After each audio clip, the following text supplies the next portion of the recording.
ഞങ്ങൾ കുന്നമംഗലത്തിലേക്കാണ് പോകുന്നത്. പക്ഷെ അവര് സർക്കാർ പറഞ്ഞത് 15-ാം തീയതി ആണ് പ്രാബല്യത്തിൽ വരുമെന്നാണ് ഞങ്ങൾ അറിഞ്ഞത്. അപ്പൊ അതിനെ കൊണ്ട് ഞങ്ങൾ എല്ലാ സ്ത്രീകളും ഒന്നിച്ച് ആഹ്ലാദിച്ച് പോവുകയാണ്. സന്തോഷമാണ്. ഇനി മുതൽ KSRTC. ഏവർക്കും എൻ്റെ വ്ളോഗിലേക്ക് ഹൃദ്യമായ സ്വാഗതം. ഞാൻ ഒരു വ്ളോഗ് കണ്ടു, നിങ്ങളൊക്കെ കണ്ടിട്ടുണ്ടാകും എന്ന് ഞാൻ ധരിക്കുകയാണ്. യഥാർത്ഥത്തിൽ നൽകിയിരുന്നത് പക്ഷേ അത് നടപ്പിലായിട്ട് നമുക്ക് അവരോട് തന്നെ ചോദിക്കാം, എന്താണ് നിങ്ങൾ ഇങ്ങനെ കുന്നമംഗലത്തിലേക്കാണ് പോകുന്നത്. പക്ഷെ അവര് സർക്കാർ പറഞ്ഞത് 15-ാം തീയതി ആണ് പ്രാബല്യത്തിൽ വരുമെന്നാണ് ഞങ്ങൾ അറിഞ്ഞത്. അപ്പൊ അതിനെ കൊണ്ട് ഞങ്ങൾ എല്ലാ സ്ത്രീകളും ഒന്നിച്ച് ആഹ്ലാദിച്ച് പോവുകയാണ്. എനിക്കൊന്നും പൈസ വേണ്ട, സന്തോഷമായി. പിന്നെ ഒരുപാട് യാത്രകൾ പ്ലാൻ ചെയ്തിട്ടുണ്ട്. അടുത്താഴ്ച ഫുൾ യാത്ര ഞങ്ങൾ തിരുവനന്തപുരത്തേക്ക് പോകാം, പിന്നെ ആൾക്കാർ പോകാം, അങ്ങനെ പല സ്ഥലങ്ങളും യാത്ര ചെയ്യാനുള്ള ഉദ്ദേശമാണ്. KSRTC ആരോട് പരമാവധി ഉപയോഗിക്കുന്നത്.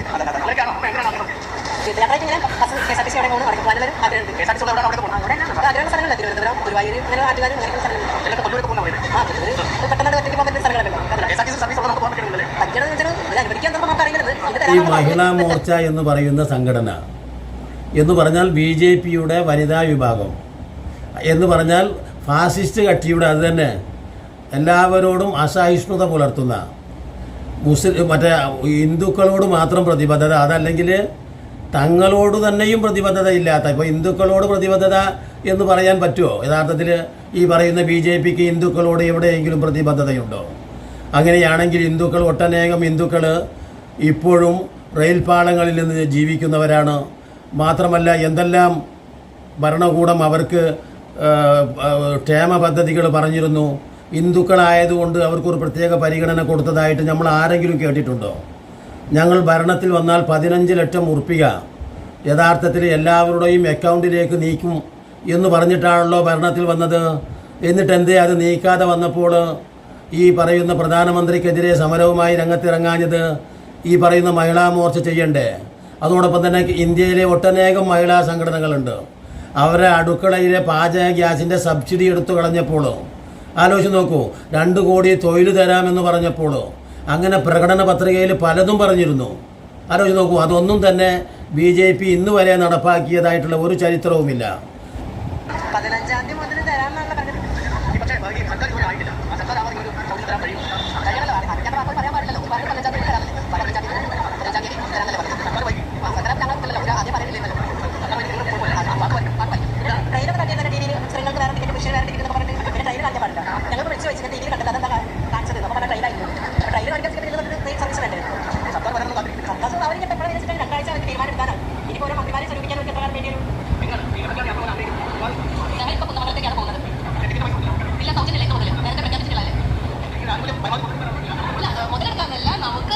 അങ്ങനെ അവർ പറഞ്ഞ ആ വാഗ്ദാനങ്ങളിൽ നിന്ന് പിറകോട്ട് പോയത് കൊണ്ട് ഏതെങ്കിലും ഒരു കക്ഷിയോ അല്ലെങ്കിൽ അവരുടെ കക്ഷിയിൽപ്പെട്ട മഹിളാ മോർച്ചയോ അതല്ലെങ്കിൽ വനിതാ കോൺഗ്രസോ അതല്ലെങ്കിൽ വേറെ ഏതെങ്കിലും സാമൂഹ്യ ഒരു സംഘടനകളും ഈ പറയുന്ന മോഡിയുടെ വാഗ്ദാന ലംഘനത്തിനെതിരെ സമരം ഉന്നയിച്ചിട്ടില്ല. കാരണം അത് പ്രായോഗികമല്ല. ആലോചിച്ച് നോക്കൂ. അത് എന്താ പറയുക, വളരെ ക്ലിയറായിട്ട് പെർഫെക്റ്റായിട്ട് പറഞ്ഞ തെരഞ്ഞെടുപ്പ് പ്രചരണ പത്രികകളിൽ പറഞ്ഞതായിരുന്നു. മറിച്ച് ജനങ്ങളോട് എങ്ങനെയാണ് ഉപദ്രവമുണ്ടാക്കുക, അങ്ങനെ ഉണ്ടാക്കുന്ന ഏക സിവിൽ കോഡ്, ബാബരി മസ്ജിദ് എന്ന് പറയുന്ന സമൂഹത്തിൽ കൂടുതൽ പ്രശ്നങ്ങൾ ഉണ്ടാക്കുന്ന കാര്യം, അഥവാ ജനങ്ങൾക്ക് ഒരു ക്ഷേമവും ഉണ്ടാക്കാത്ത, മറിച്ച് അനർത്ഥമുണ്ടാക്കുന്ന, നാശമുണ്ടാക്കുന്ന, പരസ്പര വിദ്വേഷമുണ്ടാക്കുന്ന ആ പണിയെടുക്കുന്നതിന് വേണ്ടിയിട്ട് പെട്ടെന്ന് തന്നെ ഇവരെ കയറൂരി വിടുകയും അല്ലേ? ആലോചിച്ച് നോക്കൂ നിങ്ങൾ. അങ്ങനെ ഒരു വിഭാഗം ഏകദേശം 500 കൊല്ലത്തിലേറെ ഏക ദൈവവിശ്വാസികളായി ഉത്തർപ്രദേശിൽ അല്ലേ ബാബരി മസ്ജിദ്, ആ ബാബരി മസ്ജിദിനെ ഒരൊറ്റ എന്താ പറയുക മണിക്കൂർ കൊണ്ട് ഇല്ലാതാക്കി. നോക്കൂ, അങ്ങനെ രാജ്യത്ത് മുഴുവനും വിദ്വേഷം പരത്തി. അങ്ങനെയാണല്ലോ ഈ BJP അധികാരത്തിൽ വന്നിരിക്കുന്നത് തന്നെ എല്ലാവർക്കും അറിയുന്ന ഒരു കാര്യമാണ്. അപ്പോൾ ആവശ്യമുള്ള ഈ എന്താ പറയുക പ്രകടന പത്രികയിൽ പറഞ്ഞ കാര്യങ്ങളൊന്നും തന്നെ ഇതുവരെയും അവർ നിറവേറ്റിയെന്ന് പറഞ്ഞിട്ടുണ്ടോ?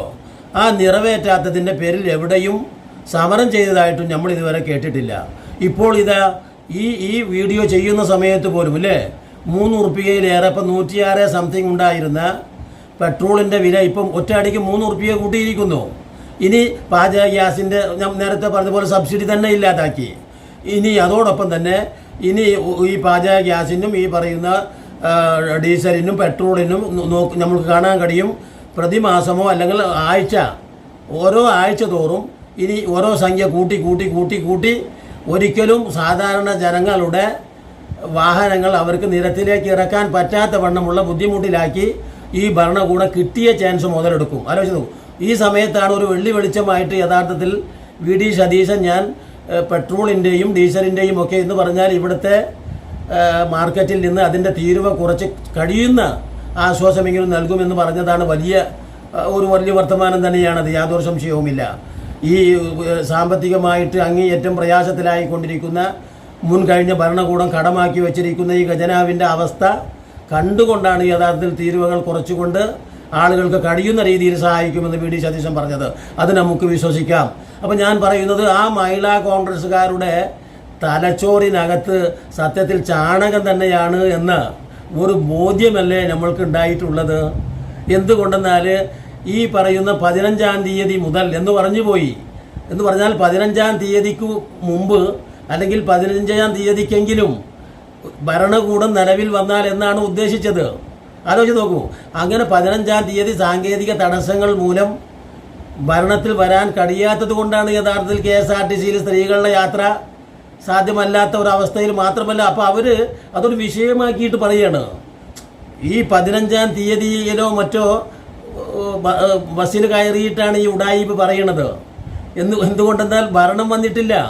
അവർക്ക് പെട്ടെന്ന് തന്നെ ഒരു ഭരണകൂടം സത്യപ്രതിജ്ഞ ചെല്ലുന്നത് പോലും നാളെയാണ്, കേവലം 18-ാം തീയതി അല്ലേ എന്ന് തോന്നുന്നത്. എന്ത് തന്നെയായാലും 15-ാം തീയതി കഴിഞ്ഞിട്ടാണ്. സത്യപ്രതിജ്ഞ കഴിഞ്ഞാൽ പോലും ഭരണ നടപടിക്രമങ്ങൾ നടത്തേണ്ടതുണ്ട്.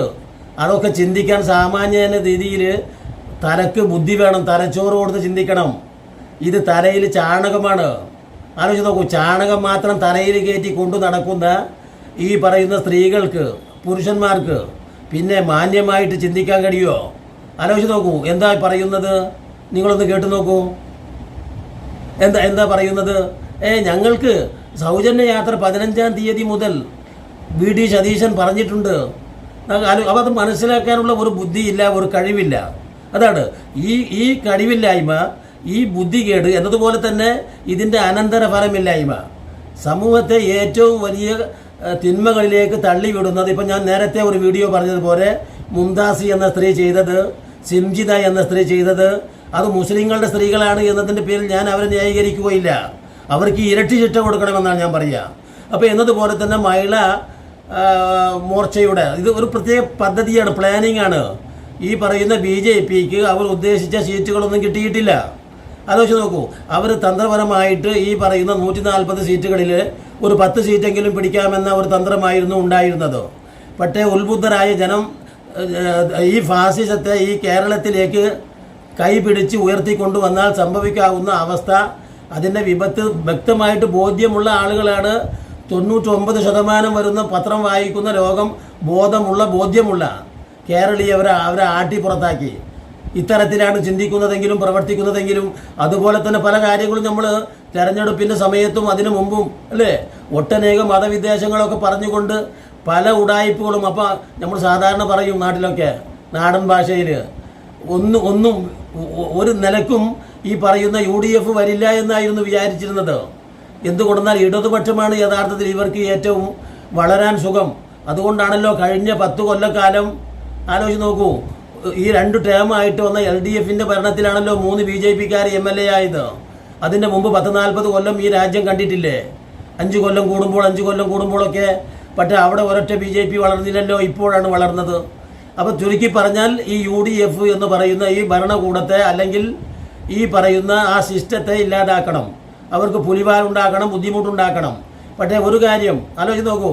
ഒരു കാര്യം വി ഡി സതീശൻ പറയുന്നത് നമുക്ക് ബോധ്യമാകുന്നു എങ്കിൽ, മനസ്സിലാക്കാൻ കഴിയുന്നു എങ്കിൽ, തീർച്ചയായിട്ടും ഇതുവരെയുള്ള ഈ തോന്നിവാസ കളി അത് ആരായാലും, ഞാനാണ് പറയുന്നതെങ്കിലും, ഞാനാണ് പ്രവർത്തിക്കുന്നതെങ്കിലും, എൻ്റെ കുടുംബക്കാരാണെങ്കിലും, തീർച്ചയായിട്ടും അന്യായം ആര് ചെയ്യുന്നുവോ, അതിക്രമം ആര് ചെയ്യുന്നുവോ, പൊതുമുതൽ ആര് നശിപ്പിക്കുന്നുവോ, മനുഷ്യർക്ക് വിദ്വേഷത്തിൻ്റെ വിത്തുകൾ വിതറുന്നത് ആരാണോ, അത് ജാമിദയായാലും കൊള്ളാം, അത് ലിയാഖത്തായാലും കൊള്ളാം, ആരിഫ് ഹുസൈനായാലും കൊള്ളാം, എന്നതുപോലെ തന്നെ സംഘികളായിട്ടുള്ള സുരേന്ദ്രനായാലും ശശികലയായാലും, ഇനി തീർച്ചയായിട്ടും നമ്മൾ അതിനാണ് അവർക്ക് മാൻഡേറ്റ് കൊടുത്തിട്ടുള്ളത്.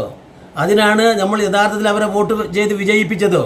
കാരണം ഇവർ നമുക്ക് വീടുകളിൽ ഭക്ഷണം എത്തിച്ചു തരാൻ വേണ്ടിയല്ല ഭരണകൂടത്തെ നമ്മൾ കയറ്റിയിട്ടുണ്ട്. നമുക്ക് ഓരോ വ്യക്തിയുടെയും സ്വത്തിനും ജീവനും, അതാണ് പ്രധാനം.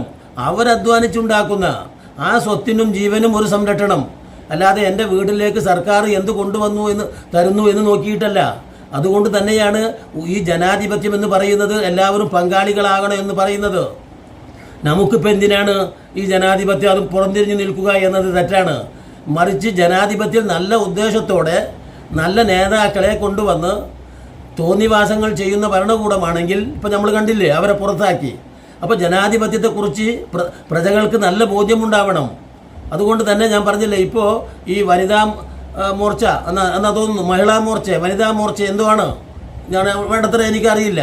എന്ത് തന്നെയായാലും അവരുടെ ആ കുൽസിതം ആലോചിച്ച് നോക്കൂ. നിങ്ങളൊന്ന് കാണേണ്ടത് തന്നെയായിരുന്നു. ഇത് കണ്ടിട്ടുണ്ടാകുമെങ്കിലും എത്ര കണ്ടാലും മതി വരില്ല. അങ്ങനത്തെ ഒരു ദൃശ്യമാണ് ആ കണ്ടക്ടറോടും മറ്റും അതിൻ്റെ ബസ്സിൽ കയറിയിട്ടുള്ള തൊഴിലാളികളെ നെഞ്ചത്തെ കയറുന്ന ഈ മഹിളാ മോർച്ചക്കാരുടെ ആ പ്രവൃത്തി. തീർച്ചയായിട്ടും അത് ഇനി അനുവദിക്കും എന്ന് തോന്നുന്നില്ല. മാത്രമല്ല, അവർക്കെതിരെ ശക്തമായിട്ടുള്ള നിയമങ്ങളെടുത്ത് തോന്നിയ മാതിരി പൊതുജനത്തെയും അഥവാ പൊതു സ്വത്തിനെയും ജനങ്ങളെയും ഒക്കെ തോന്നിയ മാതിരി പ്രവർത്തിക്കുമ്പോൾ കർശനമായ രീതിയിൽ അതിന് ശിക്ഷാ നടപടി കൊടുക്കണമെന്ന് അഭ്യർത്ഥിച്ചുകൊണ്ട് ഇനിയും നല്ല നല്ല വീഡിയോകളുമായി നിങ്ങളെ കണ്ടുമുട്ടുന്നത് വരെ നിങ്ങൾക്ക് നന്ദി.